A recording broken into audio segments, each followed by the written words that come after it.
Hello guys, मैं हूं advocate Gauri Agarwal और आज हम जजमेंट का पार्ट सेकंड बता रहे हैं। पार्ट फर्स्ट में हमने जजमेंट के सारे सेक्शंस रीड करा दिए थे, उसको बहुत अच्छे से लर्न करा दिया था। एक ट्रिक के माध्यम से हमने बहुत अच्छे से इसको एक्सप्लेन किया है। तो चलिए आज हम डीपली पढ़ते हैं 353 क्या कहता है, जजमेंट क्या होता है।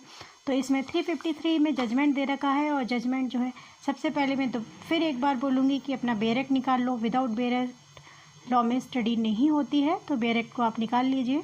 353 जजमेंट की बात करता है और जजमेंट जो है 353 में दे रखा है कि जजमेंट जो है क्या होता है। ये कोर्ट के द्वारा यानी प्रिसाइडिंग ऑफिसर्स के द्वारा जजमेंट जो है एक स्टेटमेंट होता है, final statement after the trial, termination of trial. Trial जब ख़त्म हो जाता है तो उसके बाद ऑर्डर किया जाता है और ऑर्डर के बाद फाइनल जजमेंट आता है। जज उस जजमेंट को ओपन कोर्ट में प्रोनाउंस करता है। तो पहला पॉइंट यही है कि जज जो है उसको ओपन कोर्ट में प्रोनाउंस करेगा। प्रोनाउंस किसके द्वारा होगा? वो प्रिसाइडिंग ऑफिसर्स के द्वारा होगा। जजमेंट में क्या होगा? वो पूरे जजमेंट को डिलीवर करेंगे या जजमेंट के जो है रीड आउट करेंगे पूरा judgment, read out the whole judgment और read out operative part of judgment and explain it. जो ऑपरेटिव पार्ट है उसको भी रीड आउट करेंगे और प्रॉपर वे में उसको एक्सप्लेन किया जाएगा। दूसरा पॉइंट, उस जजमेंट में जब डिलीवरी का जजमेंट जिस दिन जजमेंट को डिलीवर किया जाएगा उस डेट को वहाँ पे मेंशन किया जाएगा ओपन कोर्ट में। यही दूसरा पॉइंट है। तीसरा पॉइंट ये कहता है जो भी आप जजमेंट डिलीवर कर रहे हो या जजमेंट को प्रॉपर पढ़ रहे हो सबके सामने या अक्यूज्ड और उसके प्लीडर के सामने या उसके ऑपरेटिव पार्ट को पढ़ रहे हो और उसको एक्सप्लेन कर रहे हो, उन सब के पे जो भी जजमेंट है उसके हर पेज को साइन किया जाएगा और हर पेज पे डेट डाली जाएगी। और साथ ही साथ अगर वो जो है जजमेंट जो है कोर्ट के द्वारा अगर नहीं लिखा हुआ है, जज के द्वारा नहीं लिखा गया, किसी स्टेनो के द्वारा लिखा गया है, तो उस पेज पे साइन होंगे। उसके बाद जो है जजमेंट की कॉपी जो है वो फ्री ऑफ कॉस्ट एक्यूज्ड को और उसके प्लीडर को प्रोवाइड की जाएगी।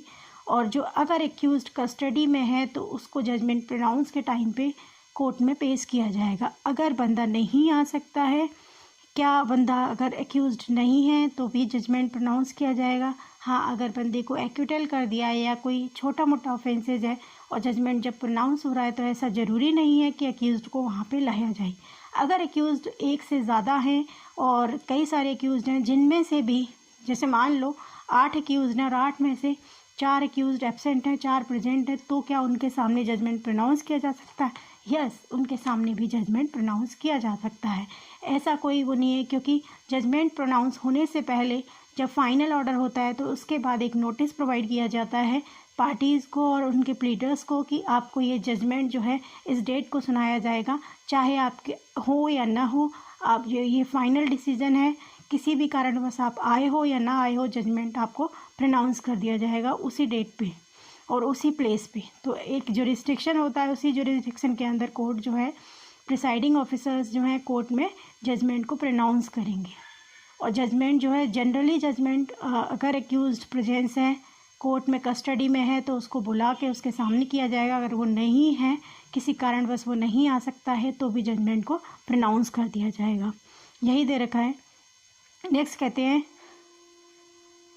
अगर एक्यूज्ड या पार्टी नहीं है तो ऐसा नहीं है कि जो जब डिलीवर किया गया जजमेंट तो वो इनवैलिड होगा, या वो जो डिसीजन है यानी वो जो जजमेंट दिया गया है in the absence of party, वो जो होगा डिसीजन वैलिड होगा, वो इनवैलिड नहीं होगा। और जो लिमिट है यहाँ पे कोई it will not limit extend of section 465 में जो दे रखा है उसकी लिमिट को एक्सटेंड नहीं करेगा। ये वहाँ लिमिटेशंस में दे रखे हैं पॉइंट। तो यही सारे पॉइंट थे 353। आई होप आपको लर्न होंगे। कुछ नहीं है इसमें। ओपन कोर्ट में प्रिसाइडिंग ऑफिसर्स जो हैं पूरे जजमेंट को रीड आउट करेंगे, उसको प्रोनाउंस किया जाएगा, उसको अच्छे से उसके ऑपरेटिव पार्ट को एक्सप्लेन किया जाएगा और इसके बाद उसको डेट मेंशन जो होगी वो डेट बताई जाएगी कि किस दिन आपको जजमेंट डिलीवर होगा। और हर पेज पे साइन होंगे, सिग्नेचर होंगे जज के, और उसकी डेट भी लिखी जाएगी जजमेंट की। और कॉपी ऑफ जजमेंट जो है वो फ्री ऑफ कॉस्ट पार्टी को प्रोवाइड की जाएंगी। अगर एक्यूज्ड कस्टडी में है तो उसको लेके आया जाएगा, अगर नहीं है कस्टडी में तो भी जजमेंट प्रोनाउंस कर दिया जाएगा। तो वो जजमेंट इनवैलिड नहीं माना जाएगा, पार्टी एब्सेंस हो या प्रेजेंट हो, क्योंकि कोर्ट का काम था कि नोटिस दे के उसने उसने बता दिया कि इस दिन आना है, इस दिन जजमेंट प्रोनाउंस होगा। इट्स अ योर मिस्टेक, हमारी मिस्टेक तो है नहीं, हमने तो आपको प्रोनाउंस कर दिया। ठीक है, इसके बाद ये वाली बात हमारी ख़त्म हो जाती है यहीं पे 353। अब हम बात करते हैं 354 लैंग्वेज की, जिसमें 6 पॉइंट हैं। मैं ओवरव्यू बता देती हूँ, आप एक बार बेयर एक्ट को रीड करते जाइएगा, आपके दिमाग में सेट हो जाएगा। जब राजस्थान में ऐसे क्वेश्चन पूछे जाते हैं फटाफट से आप लगा दोगे। अच्छा, जजमेंट ओपन कोर्ट में किस में दे रखा है? 353 में। होल जजमेंट रीड कौन करेगा? जज करेगा। कहाँ दे रखा है? 353 में। तो सारे पॉइंट्स आपको टिप्स पे होने चाहिए। Language and content of judgement, language कैसी होनी चाहिए, उसका कंटेंट क्या होना चाहिए। हर एक जजमेंट जो है वो रेफर्ड होना चाहिए 353 की तरह के सेक्शन के अंदर। ऐसा नहीं है जिसमें जो पॉइंट लिखे हैं उसको सबको फॉलो करना पड़ेगा। और जजमेंट हमेशा कोर्ट की लैंग्वेज में होगा, उसमें पॉइंट डिटरमाइन किए जाएंगे, स्पेसिफाई किया जाएगा कि कौन सा ऑफेंस किया है बंदे ने। उसके बाद एक्यूटेड एक्यूज्ड है तो जजमेंट जो है एक्यूटल है तो एक्यूटल एक्यूज्ड है तो उसका जजमेंट जो है प्रोनाउंस किया जाएगा। अगर क्लैरिफाई नहीं हो रहा है तो जजमेंट जो है अल्टरनेटिव फॉर्म में लिखा जाएगा। दूसरा, स्पेशल रीजन जो है वो रिकॉर्ड किए जाएंगे। जैसे मान लो स्पेशल रीजन, जैसे मान लो किसी का डेथ सेंटेंस दिया है, लाइफ इम्प्रिजमेंट मिला है या 10 ईयर से ऊपर की सज़ा मिली है, तो वो स्पेशल रीजन को रिकॉर्ड किया जाएगा कि अगर डेथ सेंटेंस है तो जब तक उस बंदे को फाइनल गर्दन तक वो लटक ना जाए, यानी टिल द नेक, तब तक उसको एंड ऑफ द नेक, तब तक उसको क्या किया जाएगा, उसको फाइनल माना जाएगा, यानी रिकॉर्ड करना पड़ेगा स्पेशल रीजन। अब reasons for awarding such sentence of punishment is 1 year और more than 1 year but court impose sentence less than 3 months. अगर रीजन जो हैं 1 साल या 1 साल से ज़्यादा की सज़ा है लेकिन कोर्ट जो है उसको 3 महीने से कम की सज़ा दे रखी है, तो उसको रीजन बताना पड़ेगा कि हमने इसको समरी ट्रायल में कन्वर्ट किया है, तो उसको रीजन मेंशन करना पड़ेगा कि क्यों हमने जो हायर जो था उसका पनिशमेंट, उसको कम पनिशमेंट किस तरीके से किया है। 5वां पॉइंट कहता है hanged by neck till he is dead. जब तक डेथ पनिशमेंट मिला है तो जब तक उसको लटकाएंगे जब तक इसकी मृत्यु न हो जाए। उसके बाद जो भी इशू हैं, डिसीजन है, रीज़न है, उन सबको रिकॉर्ड किया जाएगा। तो यही सारे पॉइंट थे कि क्या क्या कंटेंट होना चाहिए, लैंग्वेज में होना चाहिए कोर्ट की, रिटन में होना चाहिए, पॉइंट डिटर्मिनेशन होनी चाहिए, इसे स्पेशल रीजन मेंशन होना चाहिए, और अगर कोई भी पनिशमेंट क्लैरिफाई नहीं है तो जजमेंट जो है ऑल्टरनेटिव फॉर्म में रिटन में होना चाहिए।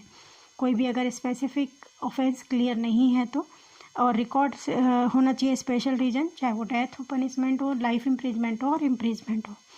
ये सारी चीज़ें थी। और अगर आपको ये लाइफ इम्प्रिजमेंट क्या होता है, रिग्रेस इम्प्रिजमेंट, सिंपल इम्प्रिजमेंट क्या होता है नहीं समझ में आ रहा है तो आप मेरे IPC की वीडियोज़ देखोगे, आपको समझ में आ जाएगा। इसके बाद section 355 talks about the metropolitan magistrate. Metropolitan magistrate जो है जब जजमेंट प्रोनाउंस कराएगा तो वो एक रिकॉर्ड में होगा, पर्टिकुलर कंटेंट होंगे, तो उस रिकॉर्ड में क्या क्या होना चाहिए। सबसे पहले तो केस का सीरियल नंबर पता होना चाहिए। दूसरा, केस का सीरियल नंबर के साथ कि date of commission of offence, किस डेट को ऑफेंस हुआ वो। दूसरा पॉइंट, तीसरा पॉइंट कहता है कंप्लेनेंट, जिसने कंप्लेंट लिखाई उसका नाम, किसके खिलाफ लिखाई, एक्यूज्ड उसका नाम, एक्यूज्ड का एड्रेस हम पता होना चाहिए, उसका लिखा होना चाहिए। एक्यूज्ड के plea of accused and explain examination वो होना चाहिए। उसके बाद फाइनल ऑर्डर होना चाहिए, और फाइनल ऑर्डर के बाद उस date, final order of such day, final date of such order होना चाहिए, क्या किस डेट को ऑर्डर हुआ, और रीजन क्या थे वो सारे मेंशन हो चाहिए। और अपील जो है, अपील जहाँ होती है वो अपील का सेक्शन भी यहाँ मेंशन है। 373 और 374 में अपील दे रखा है। तो यही था आपका। नेक्स्ट वीडियो में हम आगे की सेक्शंस बताएंगे। Thank you guys.